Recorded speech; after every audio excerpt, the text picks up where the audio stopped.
오늘은 반드시 속히 일어날 일들이라는 제목으로 하나님 말씀을 살펴보고자 합니다. 오늘 살펴보게 될 첫 번째 주제는 반드시 속히 일어날 일들이라는 거예요. 말씀을 같이 보실까요? 예수 그리스도의 계시라. 이는 하나님이 그에게 주사 반드시 속히 일어날 일들을 그 종들에게 보이시려고 그의 천사를 그 종 요한에게 보내어 알게 하신 것이라. 말씀은 요한계시록이라는 성경을 예수 그리스도의 계시라고 소개를 하고 있습니다. 과연 이것은 어떠한 의미일까요? 계시록 첫 장 첫 구절에 예수 그리스도의 계시라고 이 요한계시록을 소개했는데 과연 이것은 어떠한 의미를 함축하고 있냐는 겁니다. 이는 두 가지의 의미를 함축하고 있다고 할 수 있어요. 첫째, 예수 그리스도의 의한 계시라는 거예요. 예수 그리스도의 계시라는 것은 예수 그리스도의 의한 계시라는 거죠. 무엇을 강조하는 겁니까? 이 계시의 주체가 예수 그리스도라는 거예요. 그리고 둘째는 예수 그리스도에 대한 계시라는 겁니다. 이는 무엇에 강조점을 둘 건가요? 이 계시의 중심 사상이, 중심 주제가, 중심 내용이 예수 그리스도라는 겁니다. 이해가 되셨어요? 예수 그리스도의 계시라는 것은 첫째, 예수 그리스도의 의한 계시라는 거고, 둘째, 예수 그리스도에 대한 계시라는 건데, 하나는 이 계시의 주체가 누구냐의 문제고, 하나는 이 계시의 내용이 무엇이냐에 대한 문제라는 거죠. 그래서 이 둘을 종합해 보면 이런 이야기가 되는 겁니다. 요한계시록은 이 계시의 주체이신 예수 그리스도께서 계시의 중심 주제인 예수 그리스도에 대해서 친히 알려주신 말씀이다. 친히 드러내주신 말씀이다. 특별히 계시라고 말했기 때문에 어떠한 성격이 담겨 있는 거예요? 이전에는 감춰져 있었다는 거예요. 이전에는 드러나 있지 않았다는 거예요. 그런데 요한계시록은 그 감추어진 것을, 드러나지 않은 것을 예수님께서 친히 알려주셨다. 드러내주셨다. 지금 그러한 의미로 정리를 할 수가 있다라는 거죠. 이어지는 말씀도 보겠습니다. 예수 그리스도의 계시라. 이는 하나님이 그에게 주사 반드시 속히 일어날 일들을 그 종들에게 보이시려고 그의 천사를 그 종 요한에게 보내어 알게 하신 것이다. 우리가 처음에 주목했던 것은 예수 그리스도의 계시라는 개념이었는데, 이 말씀 뒤에 보니까 또 어떠한 개념이 덧붙여지고 있어요? 반드시 속히 일어날 일들이라는 개념이 뒤따르고 있어요. 이는 어떠한 의미일까요? 이는 이 계시의 내용에 관한 부연 설명인 겁니다. 즉 계시의 중심 주제인 예수 그리스도와 관련되어진 반드시 속히 일어날 일들을 나타낸다는 거죠. 반드시 속히 일어날 일들은 이 계시의 중심 주제와 연결되어진다는 거예요. 예수 그리스도를 통해 이 땅에 어떠한 일들이 펼쳐질지, 그 일은 어떠한 성격으로 펼쳐질지, 지금 그러한 내용들을 부가적으로 설명하고 있다는 거죠. 사랑하는 성도 여러분, 그렇다면 이 계시의 목적이 무엇일까요? 요한계시록이 기록되어진 목적이 무엇이겠냐는 겁니다. 예수님은 지금 우리에게 예수님과 관련되어져서 반드시 속히 일어날 일들을 친히 알려주시는데, 친히 드러내주시는데, 알려주시고 드러내주시는 이유가 무엇이겠냐는 거죠. 말씀은 그 목적을 다음과 같이 소개하고 있습니다. 이 예언의 말씀을 읽는 자와 듣는 자와 그 가운데에 기록한 것을 지키는 자는 복이 있나니 때가 가까움이라. 지금 3절 말씀의 의미가 무엇이죠? 목적이 무엇이라는 겁니까? 요한계시록이 왜 쓰여졌다는 거죠? 이 말씀을 통해 누군가가 복을 받게 하기 위함이라는 거예요. 이 말씀을 통해 누군가가 복을 누리게 하기 위함이라는 거죠. 그러면서 그 대상을 누구라고 말하고 있습니까? 읽는 자와 듣는 자와 그 가운데 기록한 것을 지키는 자라고 말하고 있어요. 즉 요한계시록을 읽는 자와 듣는 자와 그 가운데 기록한 것을 지키는 자가 복을 받게 하려고 이 글이 기록이 되어졌다라는 거죠. 그렇다면 생각해보지 않을 수가 없습니다.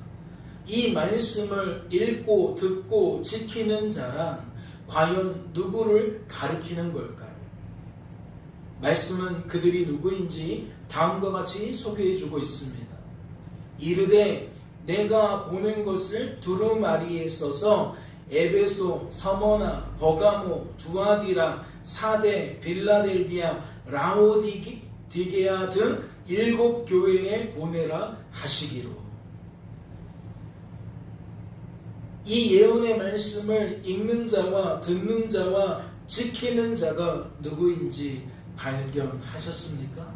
이는 소아시아라는 지역에 있었던 7 교회를 말하는 거였어요.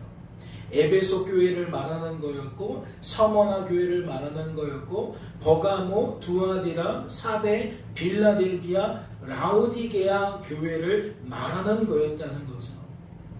그렇다면 성도된 우리들은 이것을 어떠한 의미로 받아들여야 합니까? 이 계시록 말씀은 특정한 시대의 특정한 교회와 특정한 성도를 위해서 기록되어졌다는 것으로 받으면 될까요? 즉 초대교회와 초대교회 성도들을 위해서 이 계시록 말씀이 기록되어진 것이다 라고 받아들이면 되냐고요. 만약 그렇다면 성도된 우리들은 굳이 이 말씀을 살펴볼 이유가 없겠죠. 왜냐하면 오늘을 살아가는 우리들과는 아무런 관계가 없는, 아무런 상관이 없는 말씀이니 우리는 굳이 요한계시록을 살펴볼 이유가 없을 겁니다. 하지만 정말 그러할까요? 예, 그렇지가 않습니다. 이 소아시아의 7 교회라는 의미는 특정한 시대의 특정한 교회와 특정한 성도를 일컫는 것이 아니라 모든 시대의 모든 교회와 모든 성도를 일컫는 말이기 때문입니다. 단 어떠한 조건이 붙어야 할까요? 1장 11절 말씀의 강조점을 보세요. 7 교회에 보낸 까닭이 무엇입니까? 사도 요한이 요한계시록을 기록해서 소아시아의 7 교회에 보낸 까닭이 뭐예요? 말씀을 보니까 이렇게 설명하고 있잖아요. 이르되 하나님이 말씀하시되 내가 지금 너에게 보여주는 것을, 즉 내가 보는 것을 두루마리에 써서 기록해서 7 교회에 보내라. 그러면 이 말씀 자체가 말하는 게 뭐예요? 결국 하나님 때문에 이 예언의 말씀을 읽게 되어진 자들이라는 거예요. 하나님 때문에 이 예언의 말씀을 듣게 된 자들이라는 거죠. 하나님 때문에 이 예언의 말씀을 지키게 된 자라는 거예요. 이 조건이 누락되어서는 안 된다는 거죠. 모든 시대의 모든 교회와 모든 성도들이 1년 12달 52주 내내 요한계시록만 읽고 듣고 지키는 게 아니잖아요. 생수가 흐르는 교회에서도 지난 1년 동안 요한계시록 말씀이 늘 외쳐진 것이, 늘 선포된 것이 아니었다라는 거예요. 하나님 때문에 하나님의 뜻을 따라 하나님의 때에 하나님의 방법을 통해서 이 예언의 말씀을 읽고 듣고 지키게 된 자들이 복을 누리게 된다라고 받아야 한다는 거죠. 핵심은 무엇이다? 이 일의 주체이신 하나님이다. 그분이 그분의 뜻을 따라 이 계시록 말씀을 읽게 한 자들, 듣게 한 자들, 지키게 한 자들이 바로 일곱 교회를 의미한다. 그렇다면 성도된 우리들은 오늘 이 예배 시간을 어떻게 받아들일 수 있는 겁니까? 요한계시록을 읽게 된, 즉 전하게 된 저의 입장과 듣게 된 여러분의 입장을 어떻게 해석해야 하냐는 거예요. 다른 거 아니죠. 하나님께서 하나님의 뜻을 따라 오늘 이 말씀을 읽게 하신 것으로, 이 말씀을 듣게 하신 것으로 받을 수가 있는 거예요.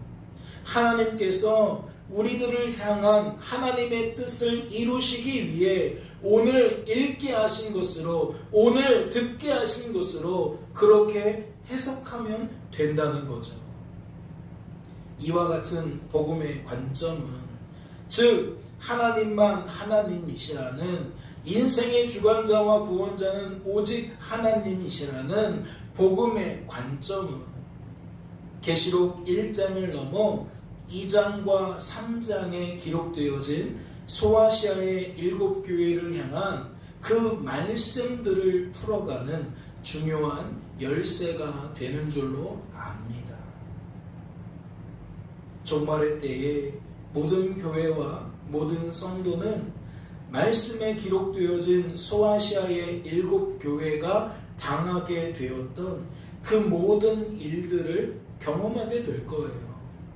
한 사람도 예외 없이, 한 교회도 예외 없이 계시록 말씀에 기록되어진 그러한 일들을 경험하게 되어질 거라는 이야기이죠.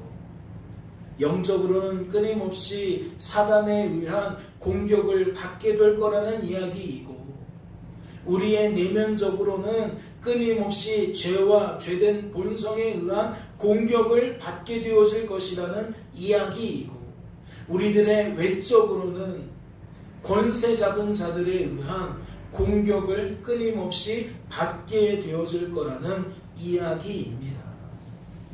다시 말해 실상의 언어로 바꾸면 끊임없이 성도된 우리들은 물질로 인한, 건강으로 인한, 사람으로 인한, 환경으로 인한 다양한 환난과 다양한 핍박과 다양한 고난과 다양한 미혹과 다양한 유혹에 빠지게 될 거라는 이야기이죠.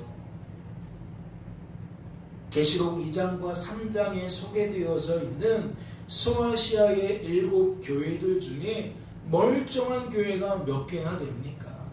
대부분 자신들의 약점을 노출해요. 자신들의 어리석음을 노출한다고요.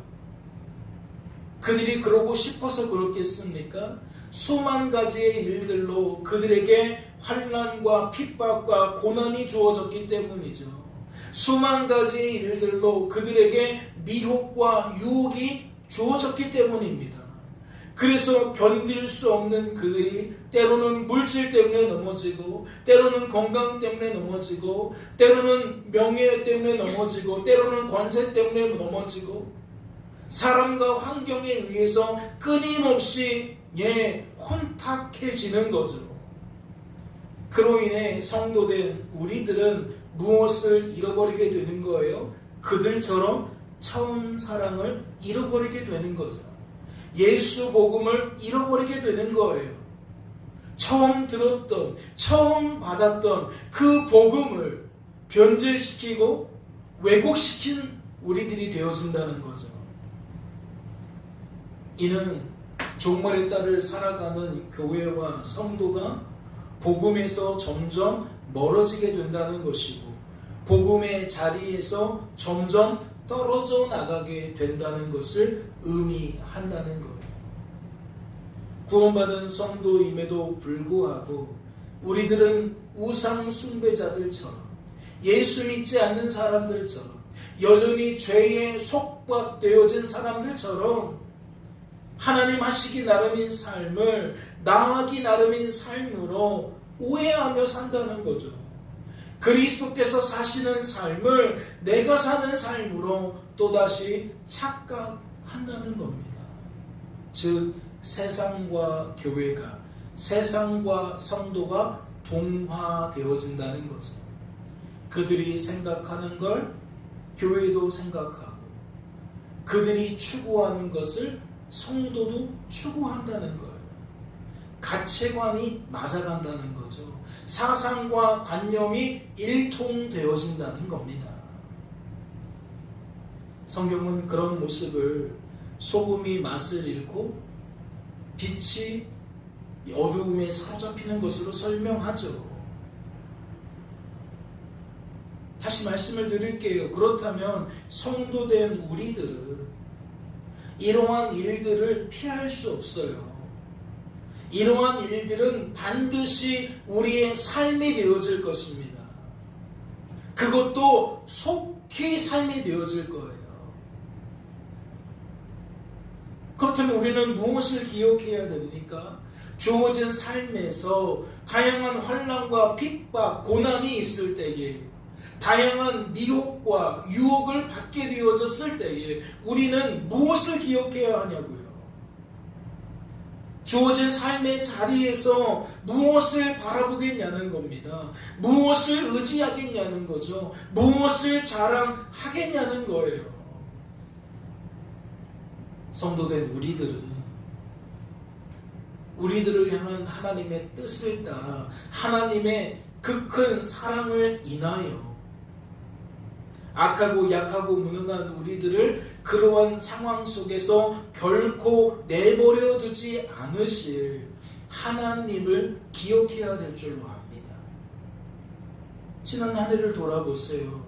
우리들은 얼마나 다양한 이슈 속에 노출되어 있습니까? 나라의 혼란스러움이 우리의 생각을 사로잡았죠. 경제적인 위기만 아니라 정치적인 위기, 다양한 이슈들이 많은 국민들의 마음을 흔들어 댔습니다. 교회와 성도들도 예외가 아니었어요. 무언가를 선택해야만 했습니다. 어떠한 소리를 내야만 했어요. 그런데 그 모습이 아름다워 보였습니까?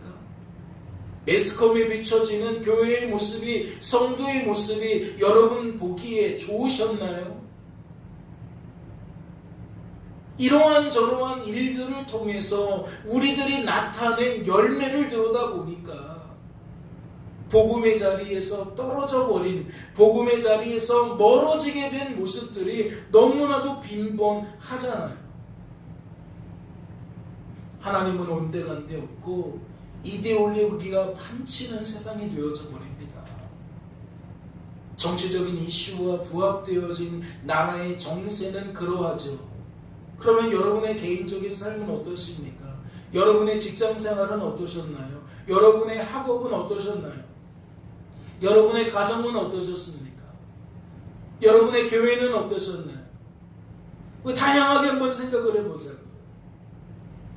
우리가 정말 종말의 때를 살아가고 있는 것을 부인할 수 있습니까? 그러면 우리는 오늘 말씀의 흐름을 따라서 무엇해야 합니까? 이러한 상황 속에서 하나님을 기억할 수 있어야만 합니다. 학교에서 당한 여러 가지 일들을 통해, 직장에서 당한 여러 가지 일들을 통해, 가정에서 당한 여러 가지 일들을 통해 우리는 우리들을 내버려 두지 않으시는 하나님을 기억할 수 있어야만 한다는 거죠. 하나님 안에서 우리들은 생각이 자라나야 되고, 우리의 판단력이 자라나야 되고, 우리의 말과 태도라는 모습이 자라나야 했습니다. 정말 그러했습니까? 우리의 입술이 정말 우리를 붙들어 주시고 우리를 지켜주시는 그 하나님을 더욱 바라보고 더욱 의지하고 더욱 자랑하며 살게 되었냐는 거예요. 종말의 때를 살아가는 성도된 우리들에게 바라볼 대상이 누구입니까? 의지할 대상이 누구입니까? 자랑할 대상이 누구예요? 오직 하나님밖에 없다는 명제가 우리의 삶으로 열매 맺었습니까? 머리로는 그렇지 하나님밖에 없지 라고 이미 정리해 놓았지만 혹 삶에서는 끊임없이 하나님이 아닌 것들을 바라보고 하나님이 아닌 것들을 의지하고 하나님이 아닌 것들을 자랑하며 그렇게 산 것은 아닙니까? 말씀은 그러한 우리들을 뭐라고 말하는 거예요? 처음 사랑 잃어버렸다고 말하는 거예요. 성도가 성도답지 못하고 말하는 거예요.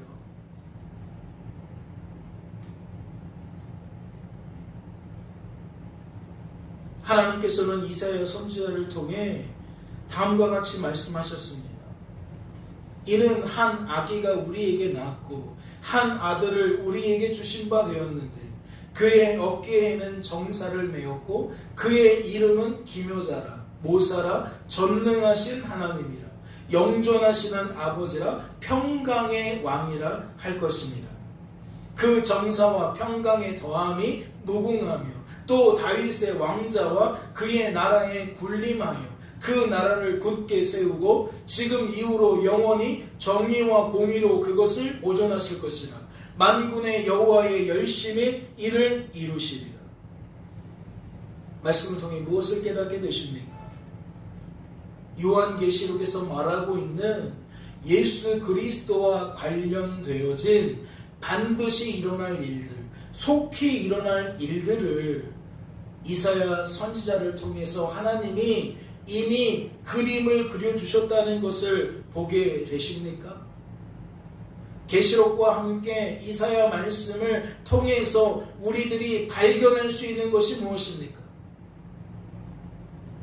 구원받은 성도가 하나님 때문에 장차 가게 될 영원한 하나님 나라에서 맞이하게 되어질 최종적인 복음의 열매입니다. 요한계시록은 4장과 5장에 걸쳐서 바로 이러한 내용들을 소개하고 있죠. 그렇다면 성도된 우리들은 주어진 삶 속에서 비록 종말의 때를 살아가고 있다 할지라도 무엇을 기대할 수가 있는 겁니까? 이 말씀처럼 선지자를 통해 예언된 이 말씀처럼 성도된 우리들이 하나님의 뜻을 신실하게 이루시는 하나님의 열심을 통해 죄악 많은 이 땅에서 자격 없음에도 불구하고 교회와 성도로 세워진 것처럼 말씀대로 세워지는 은혜를 경험한 것처럼 무엇도 기대할 수 있는 거예요? 말씀을 보니까 세워지고 끝이 아니잖아요. 예수 그리스도를 통해 교회가 세워지고 성도가 세워지는 것으로 끝이 아니에요. 7절 말씀을 보면 그 정사와 평강의 더함이 무궁하다 그랬어요. 무궁이라는 말의 뜻이 무엇입니까? 끝이 없다는 거예요. 하나님의 일하심에 끝이 없다는 거예요. 야, 내가 너를 성도로 세웠잖아. 이제 됐지? 내가 너를 교회로 세워줬잖아. 이제 됐지? 이제 알아서 해. 이게 아니라는 거예요. 하나님께서 하나님의 뜻을 관철하시는데 언제까지 관철하신다는 거죠? 끝까지 관철하신다는 거예요.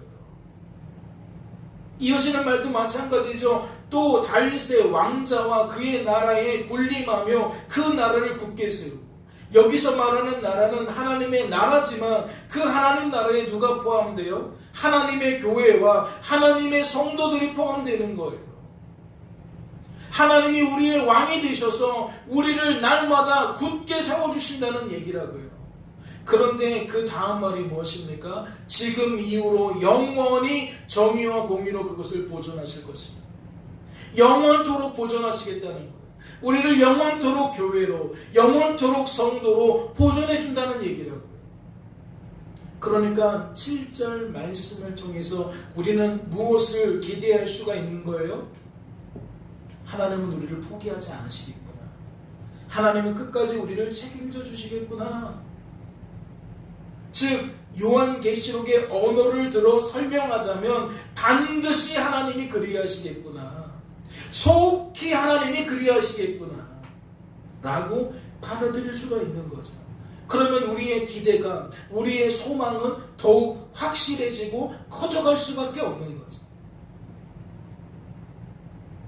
지난 1년 동안 물질 때문에 마음이 힘들었을 수도 있고, 건강 때문에 마음이 힘들었을 수도 있고, 친구 때문에, 즉 선생님 때문에, 또 부모님 때문에, 직장 동료 때문에, 주변 이웃 사람들 때문에 우리 힘들었을 수 있어요. 세상에 나만 피해자인 것 같고, 나만 고립되어서 나만 외톨이 되는 것처럼 느껴질 수 있습니다. 그런데 말씀을 보면 뭐라는 것을 깨달아요? 그건 마귀가 준 거짓이라는 거죠. 사단의 속임수라는 거죠. 우리는 혼자가 아니라는 거예요.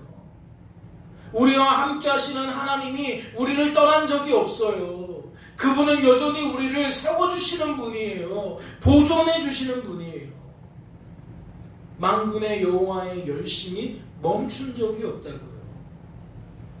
그러면 왜 우리가 자꾸만 깔아앉고 바닥으로 처지겠어요? 우리가 속아 넘어가는 거죠. 하나님이 없는 것 같은 생각과 감정과 의지로 우리 자신을 우리가 묶어버리기 때문이죠. 말씀을 잘 안다는 것은 우리의 생각의 변화를 말해요. 믿음이 좋다라는 것은 말씀의 그 세상을 나의 세상으로 적용시키는 거예요. 사랑하는 성도 여러분, 어쩌면 내년이 더 고달플 수도 있지 않겠어요? 중학생이 고등학생이 된다? 마냥 행복하기만 할까요? 고등학생이 대학생이 된다? 마냥 좋기만 할까요? 직장 생활을 시작한다? 결혼 생활을 시작한다? 아이를 출산하게 된다? 그 모든 일들이 결코 좋기만 할까요?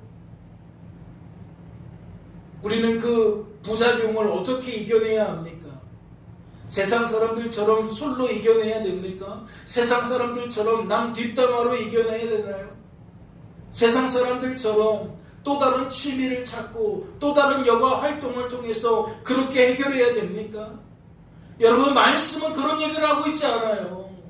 말씀은 우리가 이 땅에서 경험케 되어질 그 고난의 강도 앞에 하나님의 사랑을 이야기하고 하나님의 일하심을 이야기하며 하나님은 얼마든지 그러한 것들을 뛰어넘게 만든다고, 극복하게 만든다고 이야기하고 있다는 거죠.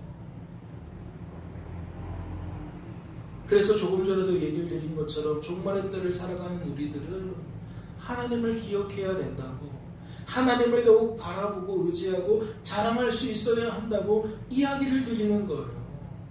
그 길이 생명의 원천이니까, 그것이 참 기쁨과 평안의 근본이니까 그렇게 말씀을 드린다는 거죠. 여러분, 올해도 견뎌내느라고 힘드셨겠지만 내년에도 견뎌내야 할 일들이 반드시 있을 거예요. 올 한 해 날마다 두렵고 날마다 외롭고 어쩌면 그렇게 하루하루를 보냈을지도 몰라요. 그런데 내년은 안 그럴 거라는 보장이 없어요. 성도된 우리들은 속히 우리들의 관심사, 우리들의 이 시선을 누구에게 돌려야 합니까? 나와 함께 하시는 하나님께 돌려야 돼요. 친구에게 목을 매는 까닭이 무엇입니까? 직장에 소속되려고 하는 까닭이 무엇이에요? 그 속에서, 그 관계 속에서 내가 안전을 누리기 위함이죠. 안심하기 위함입니다. 그런데 뜻대로 되어지나요? 친구도 그때만 친구죠. 얼마든지 떠나가 버릴 수 있는 대상이에요. 직장도 얼마든지 나를 해고할 수 있는 직장입니다. 우리가 이 땅에서 다양한 형태로 안전을 추구하지만 최후 보루라고 할 수 있는 가정도 쉽게 깨어지는 게 오늘날의 현실입니다. 즉 우리들은 마음 두고 안심하려고 하지만 마음 둘 곳이 없는 세상이라고요. 그런데 말씀은 이렇게 얘기를 하는 겁니다. 그런 것들, 잠시 있다 사라져버릴 그 유동적인 변화가 심한 것들에게 그 것들을 통해 안심하려고 하지 말아라. 안전을 도모하려고 하지 말아라. 영원히 변치 않으실, 항상 너와 함께 하실 하나님 안에서 그 안전을, 그 안심을 추구하고 도모해라. 지금 그 얘기를 하고 있는 거예요. 성도는 어떠한 어려움 속에서도 혼자 견뎌내는 존재가 아닙니다. 성도는 세상 끝날까지 우리와 함께 하시며 우리를 굳게 하실, 우리를 보존해 주실 하나님과 함께 하는 사람들이에요. 우리 중에 사단을 대적할 자 있습니까? 우리 중에 죄를 극복할 자 있나요? 하지만 주님이 우리와 함께 하십니다.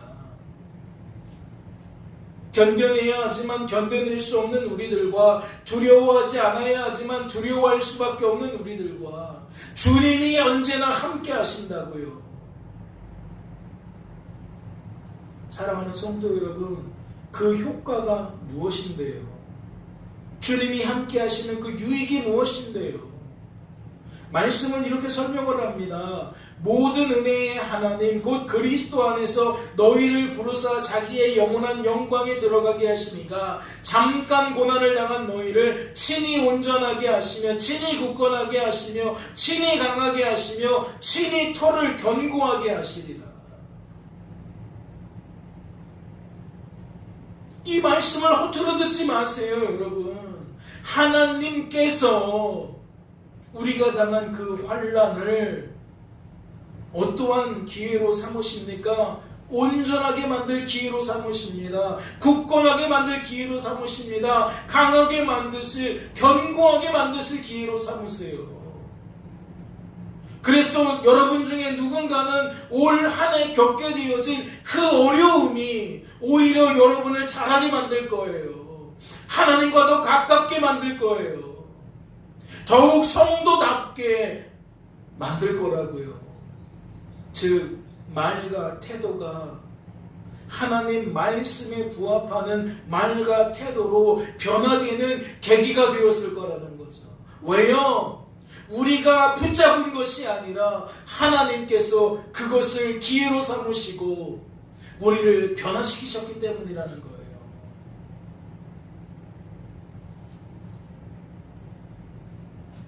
성도가 어디에서 유익을 얻습니까? 성도가 어디에서?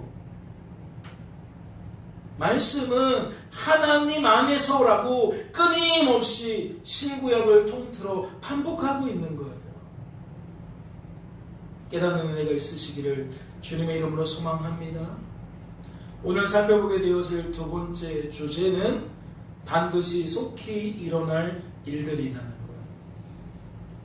두 번째 주제도 그 이름이 같을 수밖에 없는 건 요한계시록은 반드시 속히 일어날 일들이 무엇인지를 계속해서 우리들에게 알려주고 있는 성경책이기 때문입니다. 말씀을 보실까요? 내가 봄에 어린 양의 7인 중에 하나를 떼시는데 그때에 내가 들으니 네 생물 중에 하나가 우레소리같이 말하되 오라 하기로 이에 내가 보니 흰말이 있는데 그 탄자가 활을 가졌고 면류관을 받고 나아가서 이기고 또 이기려고 하더라. 둘째 인을 떼실 때에 내가 들으니 둘째 생물이 말하되 오라 하니 이에 다른 붉은 말이 나오더라. 그 탄자가 허락을 받아 땅에서 화평을 제하여 버리며 서로 죽이게 하고 또 큰 칼을 받았더라. 말씀을 통해 무엇을 알 수 있죠?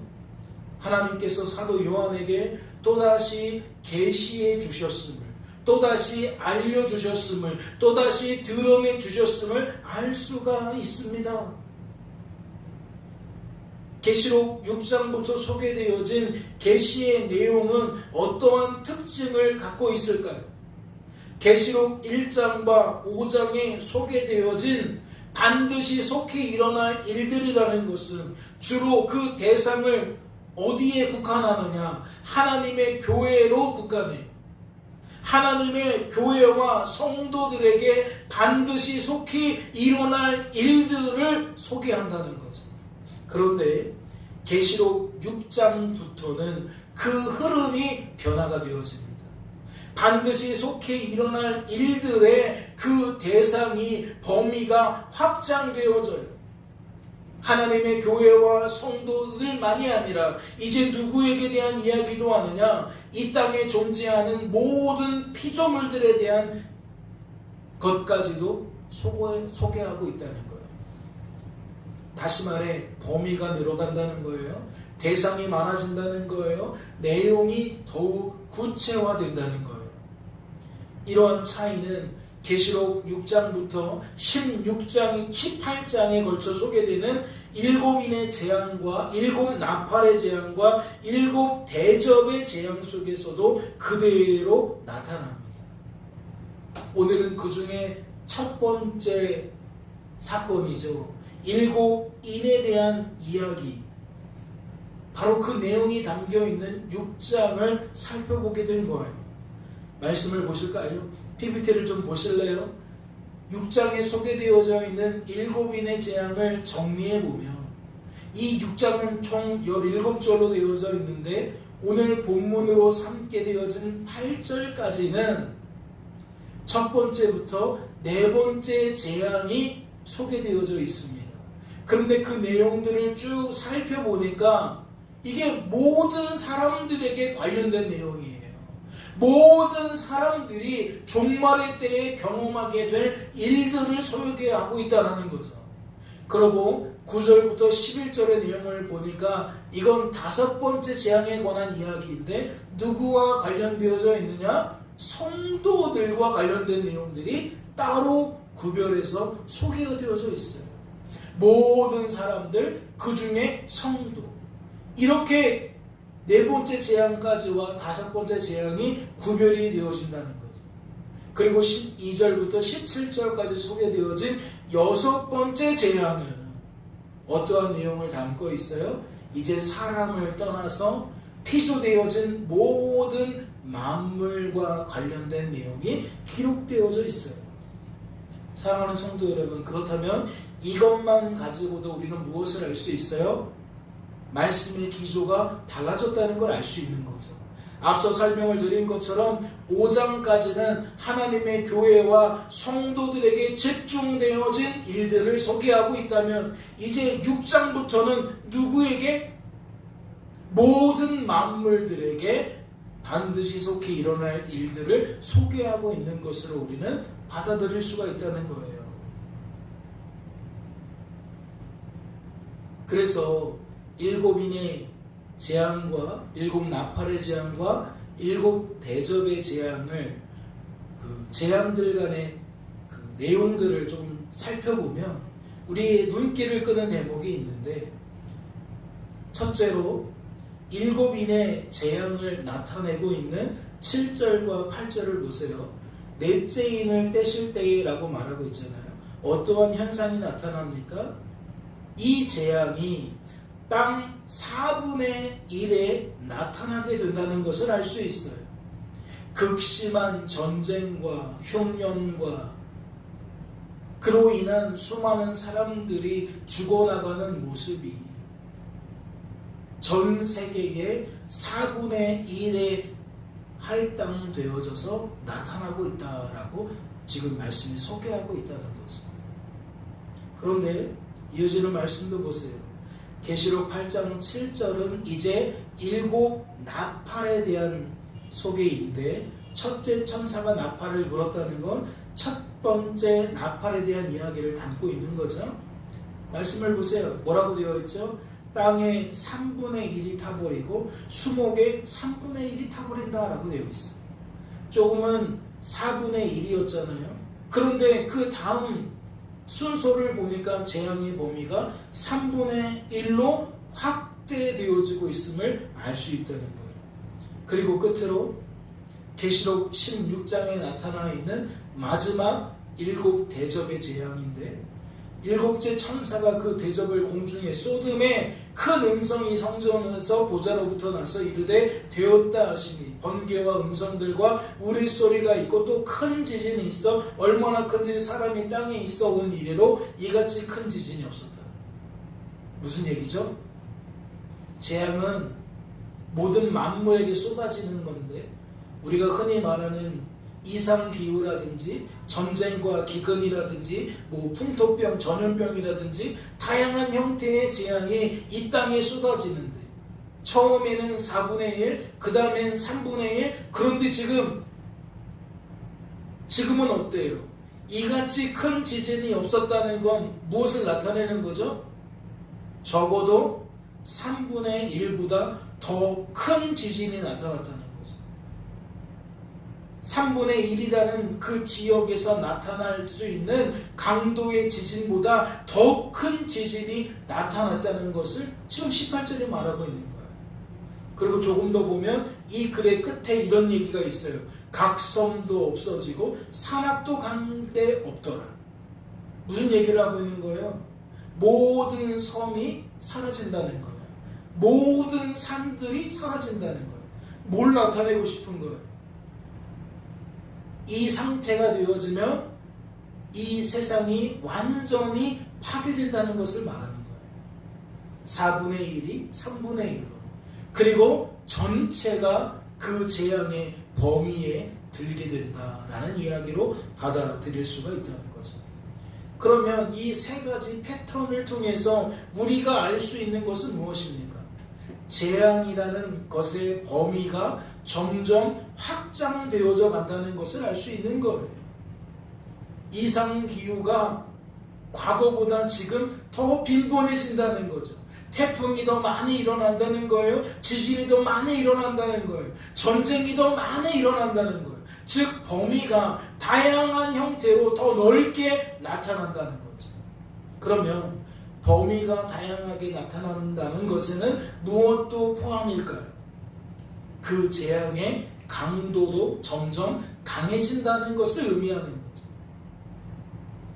태풍이 왔구나로 이제 끝나지 않는다는 거예요. 아, 옛날보다 조금 덥구나로 끝나지 않는다는 거예요. 아, 전쟁이 일어났구나, 곧 휴전하겠지로 끝나지 않는다는 거예요. 가면 갈수록 더 강도가 세진다는 거죠. 그리고 재앙의 빈도 역시 점점 빨라진다는 거예요. 몇 년 만에 한 번씩 나타나는 전염병이 이제는 더 짧은 기간 속에 반복된다는 거죠. 점점 그 반복되어진 주기가 짧아진다는 거예요.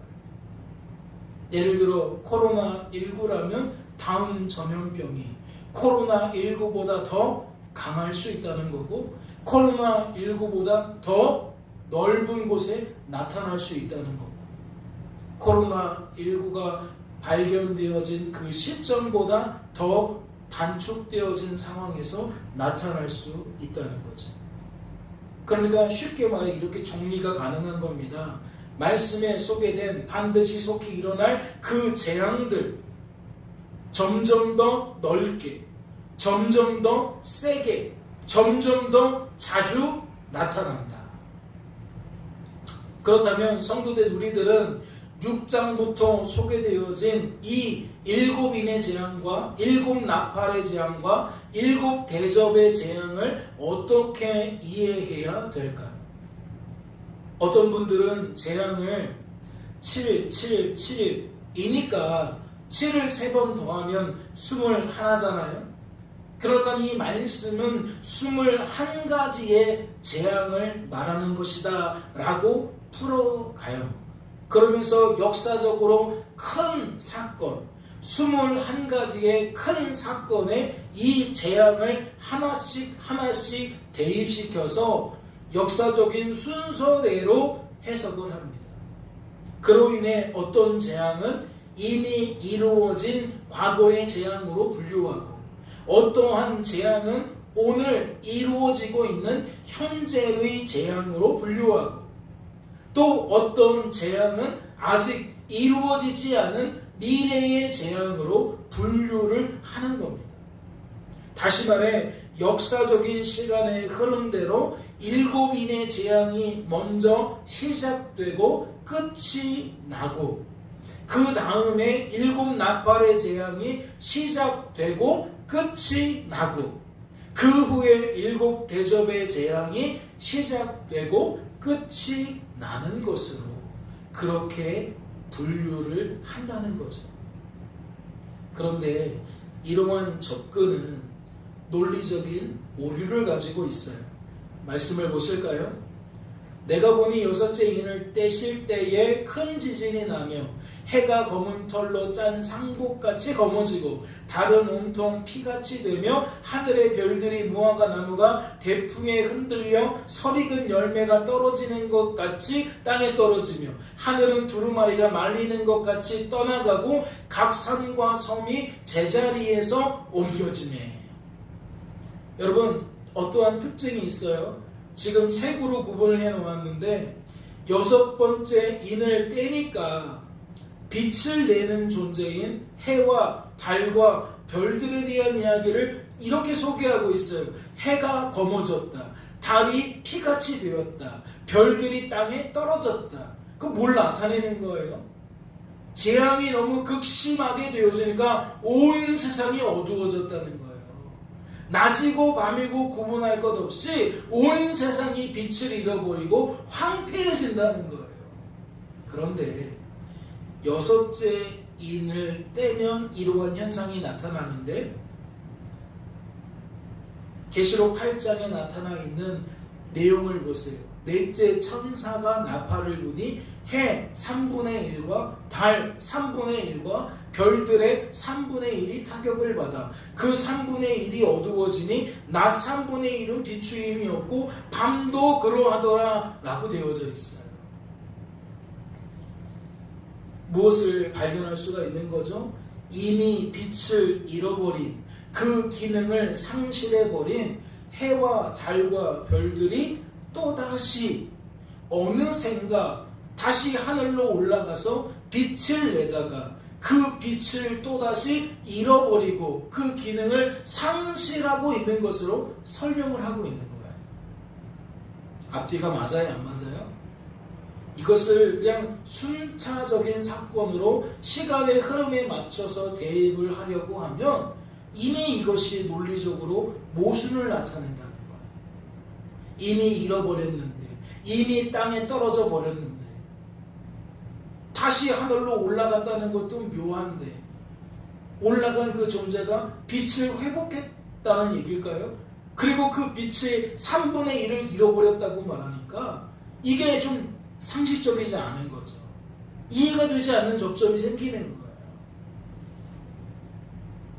즉, 이러한 면모를 들여다보면 어떤 분들이 말하는 것처럼 역사적인 사건에 21가지의 사건을 대입시키는 것은 모순이 발생한다는 거죠. 따라서 저는 모든 재앙이 총체적인 하나의 사건을 설명한다고 생각을 합니다. 다시 말해 7인의 재앙과 7나팔의 재앙과 7대접의 재앙은 3가지 사건 또는 21가지 사건이 아니라 하나의 사건을 나타내고 있다는 거죠.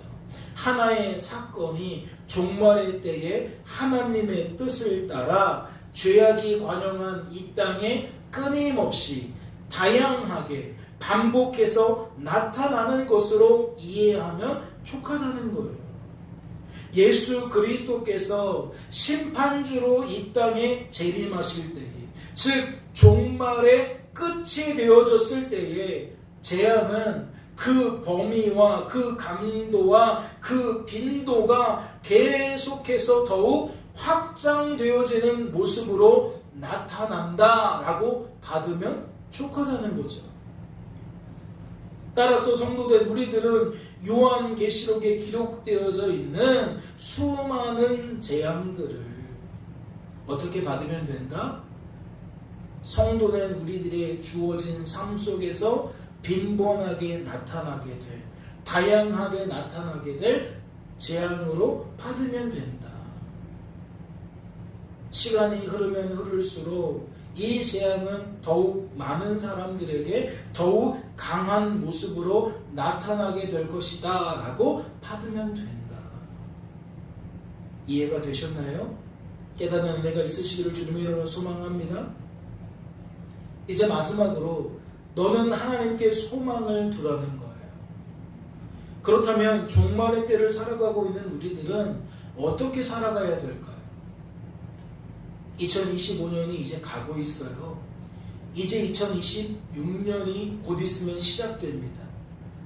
여러분, 우리는 어떠한 각오를 다져야 되나요? 어떠한 다짐을 내야 합니까? 내게 주어진 삶을, 내게 주어진 삶의 결과를 이상하게 여기며 살아야 합니까? 당연하게 여기며 살아야 합니까? 예를 들어 볼까요? 갈라디아서 1장 6절 말씀을 보니까 그리스도의 은혜로 너희를 부르신 이를 이같이 속히 떠나 다른 복음을 따르는 것을 내가 이상히 여기노라. 갈라디아 지방의 여러 교회들이 시끄럽게 되었어요.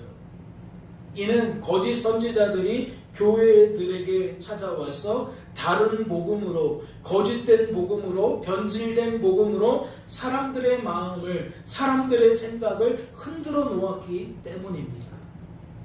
그 결과가 무엇입니까?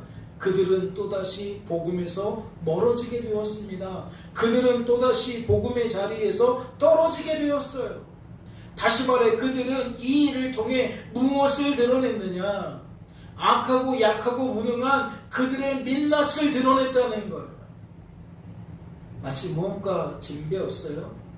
오늘날 보수교단이라고 말하는 우리 합동측을 비롯한 우리 대한민국 교계에서 이 정치적인 이슈를 바라보고 그 정치적인 이슈 앞에 반응을 내는 것과 굉장히 닮아있죠.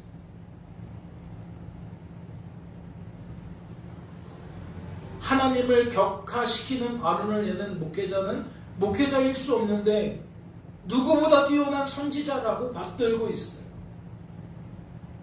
미신에 빠져 있고 술에 쩔어 있는 지도자를 마치 기독교를 위한 방파제처럼 여기며 다시 그 권좌에 올라와야 된다고 목소리를 높이고 있어요.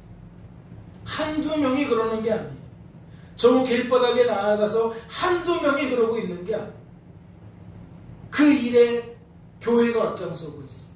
목회자가 앞장서고 있어요. 물론 수많은 건강한 교회들에 비하면 그들은 극히 일부죠. 그런데 지금 교회 안에서 그런 일들이 자행되고 있다는 것은 부정할 수가 없는 거예요. 무엇과 다르지 않아요? 지금 이 상황과 다르지 않아요. 그래서 수많은 사람들이 분노하고 수많은 사람들이 그것을 좋지 않게 보고 있어요. 즉 이상하게 여기고 있다. 근데 저는 지금 그런 얘기를 드리는 거예요. 여러분, 하나님께서 우리를 붙들어 주지 않으면, 하나님께서 우리에게 은혜 베풀어 주지 않으면 우리가 끊임없는 마귀의 간계 앞에 설 수 있나요? 끊임없는 마귀의 간계를 우리가 능히 대적할 수 있습니까? 만약 우리가 그럴 수 있다면 이상하게 봐야죠. 만약 그럴 수 있다면 저 행태를, 저 모습을 비판할 겁니다. 할 수 있는데 왜 그 모양이냐고 지적할 거예요. 그런데 저는 오히려 생각이 달라요. 그들의 모습을 통해서 오히려 우리의 민낯을 드러내고 있는 것으로 보고 우리가 그런 존재인지를 확인합니다. 맞아. 우리가 이렇게 약해. 우리가 이렇게 약해. 우리가 이렇게 무능해. 이렇게 편견이 심하고 이렇게 속이 좁아. 그래서 내가 옳다고 여기는 것에 광신적으로 나올 수밖에 없어. 하나님을 위한다는 거짓된 말로 자신들의 이데올로기를 관철시키려고 하는 저 폭력적인 모습을 달리 설명할 길이 없어. 저는 그렇게 받아요. 그러니까 그 모습이 이상한 모습이 아니라 지극히 당연한 모습으로 보인다는 거죠. 여러분에게 다시 여쭙겠습니다. 여러분은 어떠신가요? 종말의 때를 살아가는 우리들이 이러한 배교의 현상을, 이러한 복음을 이탈하는 현상을 어떻게 여겨야 하죠? 이상하게 여겨야 합니까? 당연하게 여겨야 합니까? 저는 거듭해서 말씀을 드리지만 당연하게 여겨야 한다고 생각합니다. 하나님께서 붙들어주지 않으면, 은혜 베풀어주지 않으면 우리들은 스스로 죄를 벗어날 수 없는 존재이기에, 스스로 하나님이 기뻐하시는 말과 태도를 낼 수 없는 존재이기에 이럴 수밖에 없다라는 것을 받아들여야 한다는 거죠. 즉 당연하게 여겨야 한다는 겁니다. 그런데 말씀을 보니까 사도 바울은 되어진 이 일을 바라보며 어떻게 반응했습니까? 그는 이러한 현상을 어떻게 여겼죠? 말씀을 보니까 그는 이상하게 여겼습니다. 어떻게 이런 일이 교회 안에서 일어날 수 있는 것인지, 어떻게 이런 일이 구원받은 성도의 삶 속에 발생할 수 있는 것인지 그는 이상하게 여겼다는 거죠. 사랑하는 성도 여러분, 여러분은 이러한 바울의 모습은 어떻게 여겨지십니까? 배교하는 그 모습을 우리가 당연하게 여겨야 한다면, 이렇게 이상하게 여기는 바울의 모습은 우리가 어떻게 여겨야 하냐는 거죠. 여러분, 이러한 바울의 모습이 낯설게 여겨지십니까? 익숙하게 여겨지십니까? 사실 저는 이러한 바울의 모습이 너무나도 익숙합니다. 왜냐하면 그의 모습이 곧 저의 모습이기 때문입니다. 저도 그런 생각을 품을 때가 많아요. 어떤 교회를 바라보면서 와, 어떻게 교회가 저렇게 행동하지?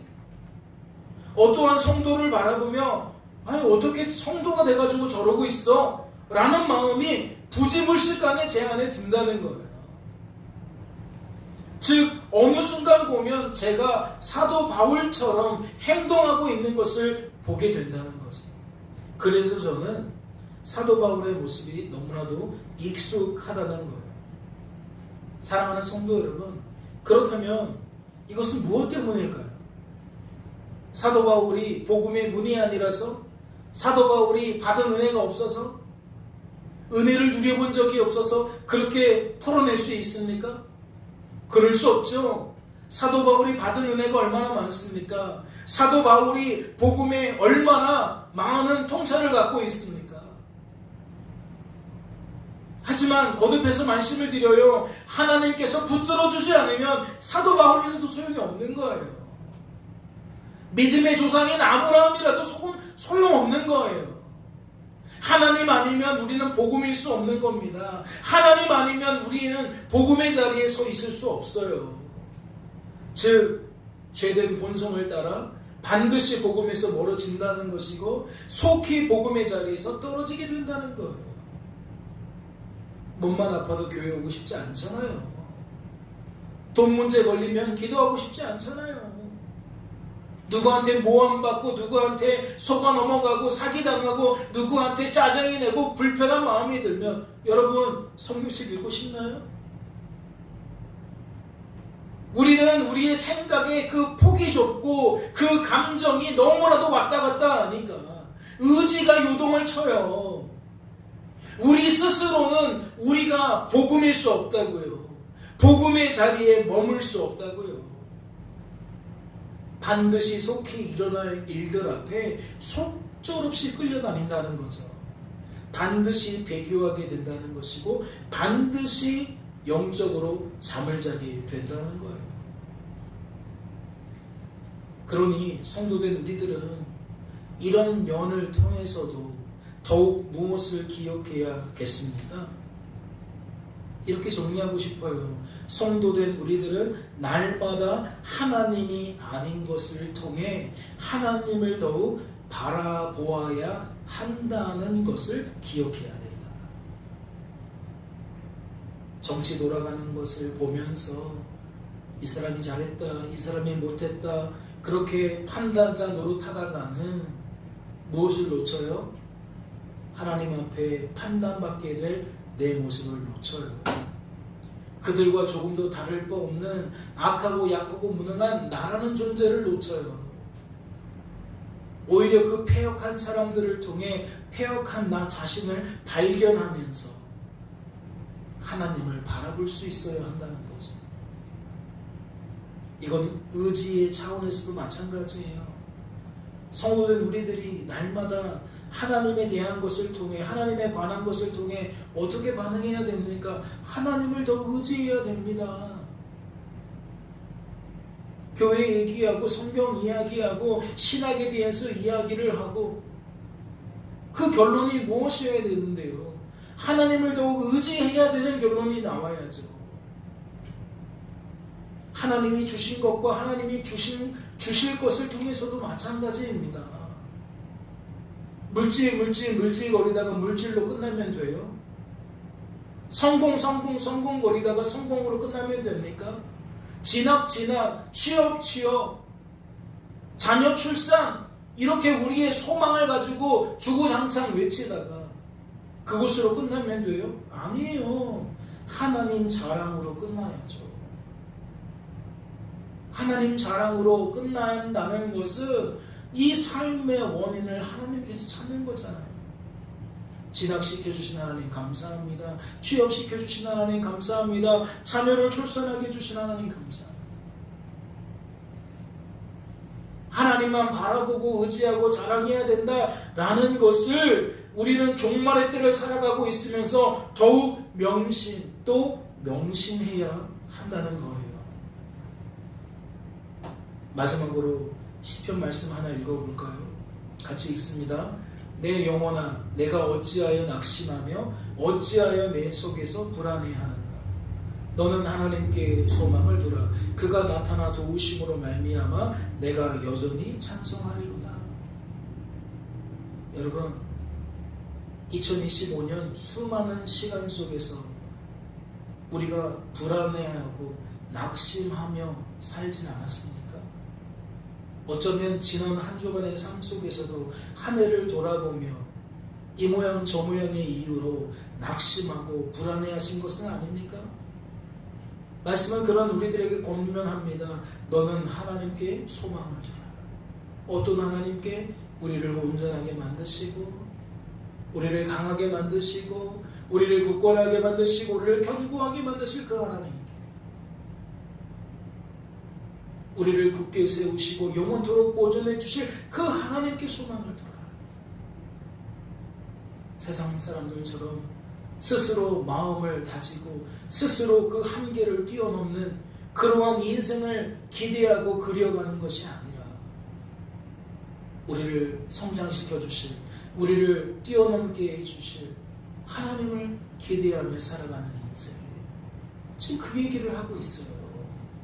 성도의 길은 비성도와 다른 겁니다. 성도는 그래서 찬송이 끊어지지 않는 거예요. 하나님 자랑, 하나님에 대한 신앙 고백이 끊어지지 않는 거예요. 얼마나 많은 괴로움을 당했느냐가 중요하지 않습니다. 얼마나 많은 역경을 뛰어넘었느냐가 중요하지 않아요. 그 해석이 중요한 거예요.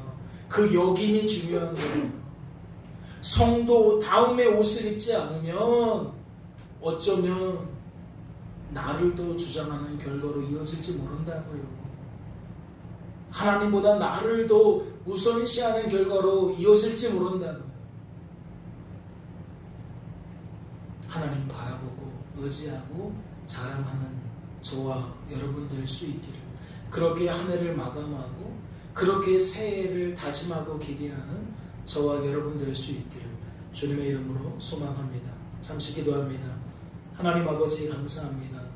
오늘도 우리를 사랑하셔서 이와 같이 예배의 자리로 불러주시고 말씀 앞에 세워주시고 말씀을 들을 때에 우리의 생각이 얼마나 견고합니까? 얼마나 단단합니까? 내 것을 절대 포기하지 않습니다. 내 것을 결코 내려놓지 않습니다. 하나님 말씀도 우리가 판단하려고 합니다. 주님, 눈 녹듯이 녹여주옵소서. 굳어진 것들을 기용하여 주옵소서. 하나님의 말씀이 심겨지게 하시고 모든 불순물이 제거되게 하셔서 말씀의 결실을 누리게 하옵소서. 말씀의 풍성한 열매를 거두게 하옵소서. 주께서 우리를 붙들어 주실 줄로 믿고 감사드리며 이 모든 말씀 우리를 주 예수 구원하신 예수님의 이름으로 기도하옵나이다. 아멘.